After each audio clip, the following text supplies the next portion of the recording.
Good morning everyone. आज का हमारा टॉपिक है एड्रेसिंग मोड्स। एड्रेसिंग मोड्स क्या होता है? The operation is to be performed on some data stored either in processor register or some memory location. In the way these operations are selected depends on the addressing modes used in the instruction. Addressing mode होते हैं कि कितने तरीके से हम अपने operands को store करके रख सकते हैं। एक सिंपल सी डेफिनेशन है और ये बहुत तरह के होते हैं, नियर अबाउट 10 टाइप्स। तो जो फर्स्ट इसमें आता है वो है इम्प्लाइड मोड।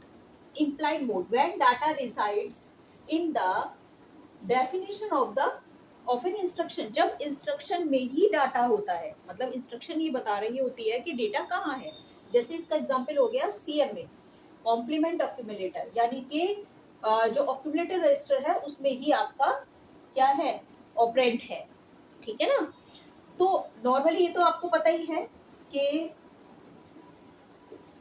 ये मोड होता है, ये ऑपरेंड होता है और यहाँ होता है ओपी कोड।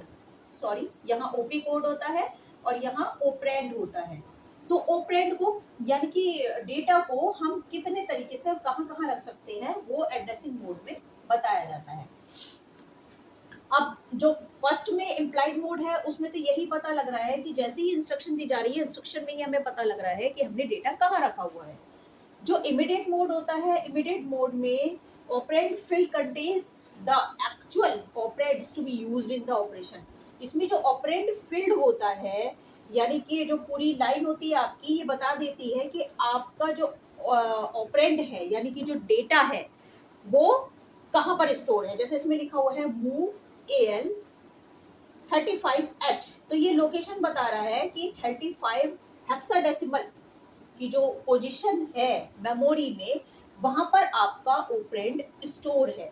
तो इमीडिएट मोड क्या करता है कि जो ऑपरेंड फील्ड होता है उसमें ही बता देता है कि डेटा आपका कहां पर स्टोर है। जबकि अंतर क्या है इम्प्लाइड मोड में, वो इंस्ट्रक्शन में बताता है कि आपका डेटा यानी कि ऑपरेंड कहाँ स्टोर है। अब थर्ड आता है इसका रजिस्टर मोड। रजिस्टर मोड में क्या होता है कि जहां पर डेटा या ऑपरेंड होना चाहिए वहां पर रजिस्टर होता है, पर्टिकुलर रजिस्टर होता है। उस रजिस्टर का जो नाम होता है उस पर्टिकुलर रजिस्टर पर पहुंचकर ही हमको ऑपरेंड मिलता है। यानी कि हमको डायरेक्ट यहाँ ऑपरेंड नहीं मिलता है, यहाँ हमें ऑपरेशन कोड, यहाँ पर फर्स्ट इसका मोड का भी होता है, आई मोड लगाते हैं ना, जो पूरा इंस्ट्रक्शन कोड होता है। तो इसमें जो जहां पर ऑपरेंड होता है उस ऑपरेंड की जगह आपको रजिस्टर मोड में पर्टिकुलर रजिस्टर मिलेगा और उस रजिस्टर के एड्रेस पे पहुंचकर आपको आपका ऑपरेंड मिल जाएगा। एड्रेसिंग मोड्स में ही फोर्थ आपका टाइप आता है register indirect mode. Register indirect mode में क्या होता है, रजिस्टर डायरेक्ट मोड में क्या था कि रजिस्टर था और रजिस्टर की लोकेशन पे आपको ऑपरेंड मिल गया था। लेकिन इसमें क्या अंतर है कि आपको रजिस्टर मिलेगा, रजिस्टर को आप पर्टिकुलर रजिस्टर के पास जाएंगे तो वहां पर आपको एक और एड्रेस मिलेगा। इसमें ये दिखाया हुआ है, वो कोई भी नाम हो सकता है उसका, और उस एड्रेस पे जब आप पहुंचेंगे तो आपको ऑपरेंड मिलेगा। यानी कि डायरेक्ट रजिस्टर पे पहुंच के आपको ऑपरेंड नहीं मिलेगा, रजिस्टर पे एक और एड्रेस मिलेगा और उस एड्रेस पर पहुंचकर आपको ऑपरेंड मिलेगा। अब आता है ऑटो इंक्रीमेंट और auto decrement mode. This is similar to the register indirect mode except that the register incremented or decremented after or before its value used to access a memory।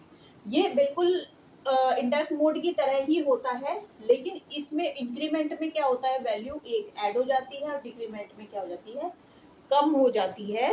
जब होगा indirect mode की तरह ही आपको register मिलेगा, register में आपको एक address मिलेगा और उस एड्रेस पे आपको ऑपरेंड मिलेगा और उसके बाद ऑपरेंड में ऑटो इंक्रीमेंट में इंक्रीमेंट हो जाएगा और डिक्रीमेंट में डिक्रीमेंट हो जाएगा। आगे आता है डायरेक्ट एड्रेस मोड।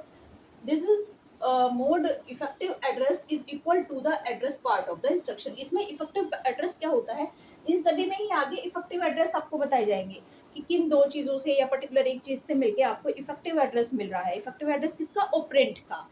तो डायरेक्ट एड्रेस मोड में इफेक्टिव एड्रेस इक्वल होता है address part of the instruction का। जैसे एक्यूमुलेटर है, एक्यूमुलेटर प्लस मेमोरी जो है वो आपका आ गया एक्यूमुलेटर में जो डाटा आएगा वो एक्यूमुलेटर प्लस मेमोरी में जो डाटा है उसे ऐड करके मिलेगा। ये एक एग्जाम्पल है। तो इसमें इफेक्टिव एड्रेस क्या होगा, address part of the instruction.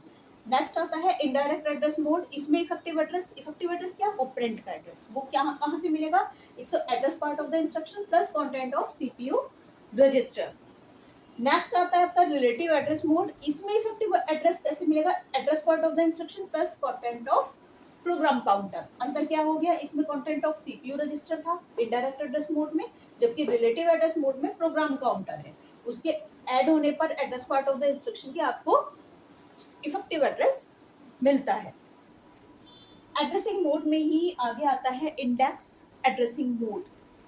इसमें क्या है आता है इफेक्टिव एड्रेस इसमें होता है address part of the instruction plus content of index register, यानी कि address part of the instruction plus content of index register मिलके इफेक्टिव एड्रेस बनाते हैं।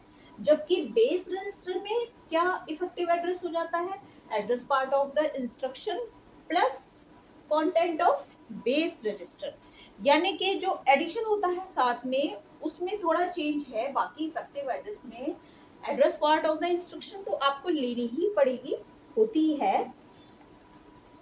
थोड़ा सा इफेक्टिव एड्रेस में क्या होता है कि address part of the instruction होता है, साथ में जो इनकी टाइप है इसके अकॉर्डिंग इनका जो साथ में एडिशन है, जैसे इसमें ऐड हो गया आपका कंटेंट ऑफ इंडेक्स रजिस्टर और इसमें ऐड हो गया कंटेंट ऑफ बेस रजिस्टर, तो वो मिलके आपका इफेक्टिव एड्रेस बनाते हैं। तो इस तरीके से आपके 10 टाइप मोड होते हैं, 10 टाइप होते हैं एड्रेसिंग मोड के, जिनका अलग अलग आपको कॉन्सेप्ट क्लियर होना जरूरी है कि आपस में इनमें क्या अंतर है।